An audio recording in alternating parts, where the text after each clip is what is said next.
Hey guys, today we are testing out the newest 4-star in Summoners for Ramen, the Light Tomb Warden. I keep saying Tomb Rider, but that guy's never riding anything, especially me. Anyway, Ramen is a max skill, which is absolutely amazing, and this is not mine, okay? This belongs to a viewer, so big shout out to Rega Devo for letting me play with his Ramen. And the good thing is he actually max skill, even though he didn't max skill 1, but hey, it's totally fine. Here we're getting into accuracy, which is a really good thing because he need accuracy to land his unrevivable accuracy to land the dots and the provoke as well. We're going in with violent, speed, HP, and HP, but I try to go for maximum resist because I think for him, he wants to be under fire as long as possible. His skill 3 can put a tombstone on the dead enemy body, which is very interesting. And when the enemy take a turn, the tombstone will suck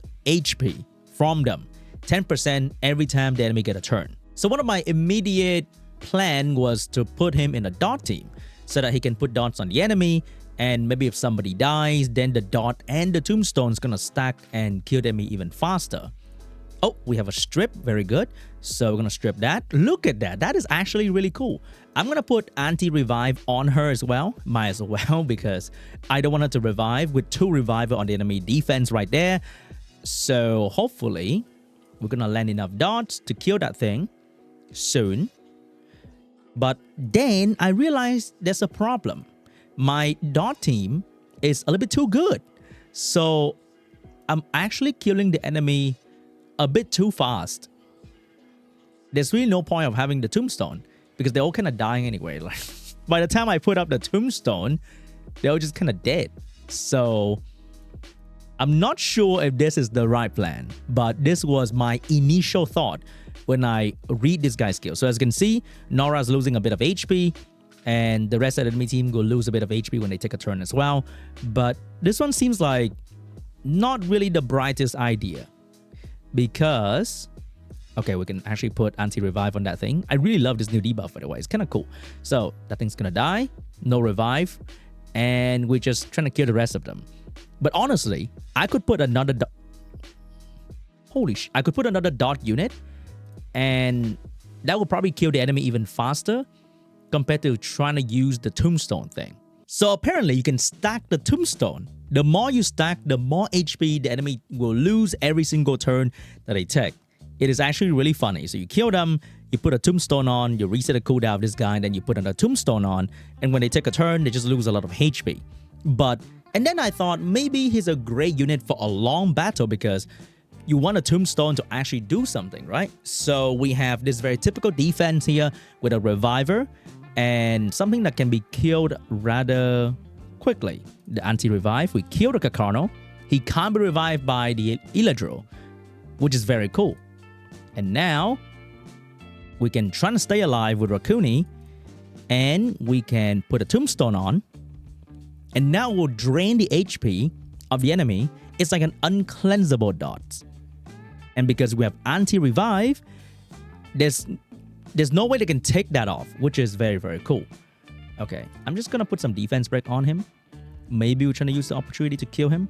Maybe we're gonna try to use the dot. It is always like, how do you say that? It is always a trade-off, I would say. Whether you want to use the skill 3 to put dots or you want to use the skill 3 to put a tombstone. But I think putting dots is gonna be great because the dot can really work on him really well. And then we give him a turn, and then we can use this and put the no revive. And if that thing take a turn, or we can finish him off, and now we can hopefully get a violent proc somewhere in between, and Eladro will not be a problem. As you can see, the more turn he takes, the faster he die. And you can also stack Tombstone in the siege battle. So you have 2 now. And look at his HP just going down. Beautiful damage. And then he's just gonna die. Unfortunately, the Tombstone will not kill the enemy. It will only suck the life until the enemy drops to 1 health, and you have to do the finishing touch. So every time you see a reviver, I think it is always a good day to try and use Ramen. Okay, but we need to be careful because that anti-revive thing is a debuff, which means it can be cleansed away. We're gonna go for the defense break. We missed the chance to put the anti-revive on. Because if the enemy managed to revive that, then the Tombstone will be gone. And that's not very cool. You want to kill when anti-revive is on. Okay, but I think we'll get our opportunity again. I want to keep the skill 3. You see that? I really wish if they can actually make it so that when enemy die, the Tombstone will just rise immediately. Or when someone die, the skill 3 cooldown decrease. I think that will drastically improve the chance of this guy being used, because that will just make putting down the Tombstone so much easier. Right now, like, I really want to strip that, but I want to put the Tombstone. Oh, nice violent. Very cool. And now we can do that. And this can actually take away health of Juno. So now I can actually ignore Juno and literally just focus on the Tyrannus. And with the right defense break, we can easily take down Tyrannus as well, because Tyrannus will always hit my Camilla, which will not be a problem. We're going to go for the provoke. No provoke because no skill up, but that is totally fine. Nice freeze. We get the defense break on. Oh, we didn't get the thing. We didn't get the anti-revive debuff. Shit. Oh, damn it. Now I want to cleanse that. How did he put provoke on my max res unit? People actually put really good really good accuracy in Tyrannus down this rank, huh? Damn, he came back. That's kind of lame. So we really need cooldown reduction in that regards. See? Now we don't really need that anymore because he's just gonna die. And then, ooh la la, we don't have it for Juno. But look at that. We never really hit Juno. But Juno, during the course of the battle, now is at a point where you can actually just kill her so easily. I kind of forgot about Juno, and then when I look at her, she's almost dead, which is very cool. But I really think they need to spice him up a little bit. Like, he's almost really good, but he's not in the hard counter camp just yet. You know, there are certain units that if I use them, I know they're gonna be great. I don't have to second guess myself using them. Especially for a casual player, you have to be sort of conservative with what you build. You can't be like me, you can build whatever the hell you want. Which will make this guy not exactly like a top tier unit that you would use every single battle. Like, he's kind of fun when it worked out. But is it really worth it though? Alright, we got a nice little death break right there. And dude, you need to stop getting control, brother. Like, really stop. And because you kind of need another damage dealer, he's gonna be a support unit. Oh, that is juicy though. That is juicy. And look at these tanky things. They're so scary, but when you put this on, it starts sucking the life away. Now we can move on to potentially, oh god. But you fight like a real healer, you might not feel the true effect of Ramon. But look at that. That Nora is dying. Whenever she take a turn. Bonk. And then you boost him. You're gonna bonk again so that she can't go too crazy with a skill. Very nice. He healed back. Oh, unfortunately. Maybe where that Tombstone should really reduce the healing effect of the enemy as well. Oh, we set up for the Camilla to do big damage. Very nice damage right there. Very nice damage. And then we're gonna... Oh, I didn't have to do that. But it's like I'm building a fucking shrine for this guy. It's kind of cute. Look at that. Look at how cool he is. He's the real tomb warden. Not like me. He's warding the tomb of his friend. I think the tomb can do a bit more. Like, when they're not getting a turn, the tomb should do something to them. And that would be amazing. Like, how the Dark Tomb Warden can boost the team speed.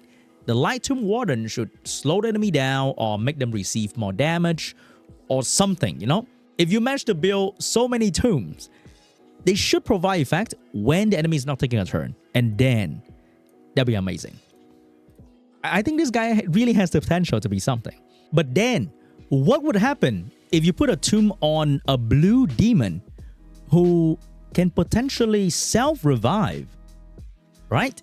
What would happen then? Can you do that? Can you block the revive with the tomb? Let's find out. Wait. Oh, for a unit like that, you can't actually click on the sword. Oh. Unfortunately, there's already a tomb. That's the real tomb, okay? The sword is the tomb, and you cannot override that. But I think you can override if you use the skill to kill it, and then you can put a tomb on it. So let's bring back the demon to our tea party. Hello, buddy. How you doing today? Look at that. How is that thing a real additional turn if I can override that? So I override his additional turn. I'm going to override his revive. I'm going to ride him as well. What? All right, he's truly gone. And now, instead of the sword, I put my sword into him. Wait, what? I mean the tomb into him.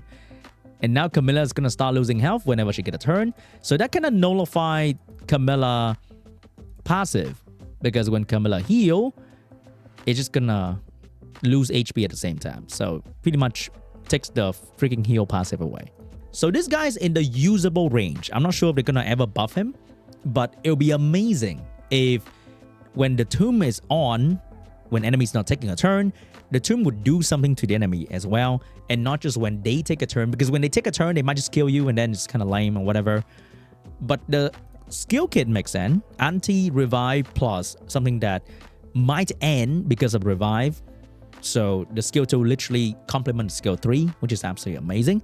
So I think this guy is very fun, usable, and new mechanic. Very, very cool. But I really think it should be similar to the Cherished Tombstone, which will be automatic and provide some sort of debuff to the enemy, because this one is automatic and provide buff to the ally. Anyway, guys, thank you so much for watching, and I'll see you guys in the next one. Bye-bye.